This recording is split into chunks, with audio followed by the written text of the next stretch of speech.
The Guam Legislature's Executive Director Vince Areola says considering what is introduced, debated, and passed on session floor affects everyone on Guam, having adequate legal guidance is important. The legislature has two legal counsels, one for the majority and one for the minority. Attorney Therese Terlahi is contracted to provide legal services to the Democrats, with Attorney James Espadon to the Republicans.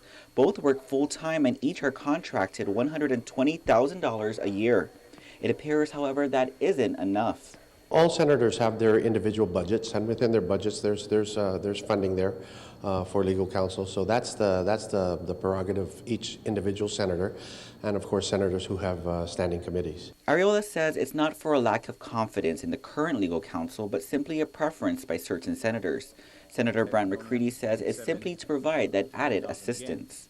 But it's something that I think, as a freshman senator, I need, and I have a lot of confidence in Tom and his work. So it's absolutely a necessity for myself and my office for what the bills that we are introducing.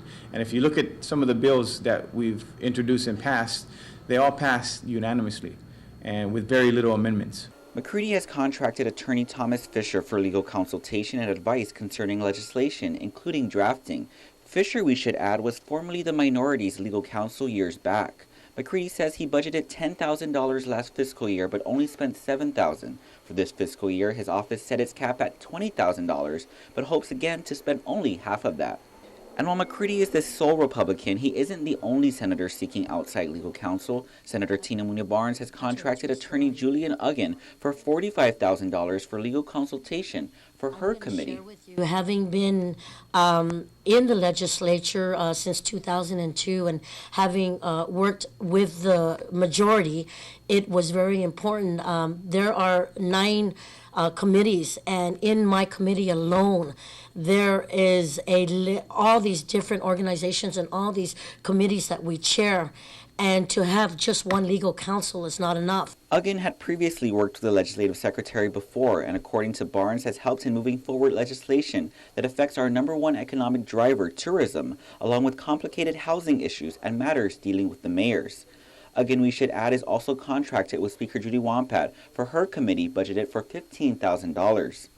And while some would question why seek outside legal counsel when one is already provided to you, McCready says his track record speaks for itself, as he's seen landmark legislation such as his 3 strikes bill and the Predator Prevention Act passed, along with measures dealing with an infusion of $200 million of infrastructure buildup.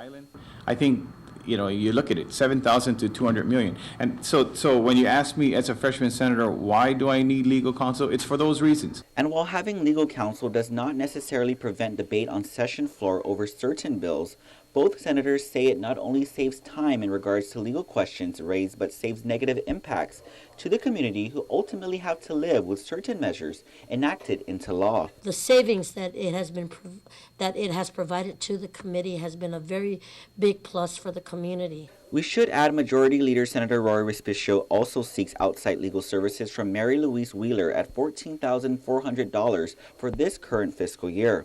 You can view the legislature's legal services contracts for this and past fiscal years on GuamLegislature.com. Reporting for Guam's News Network, I'm Ken Quintaniza.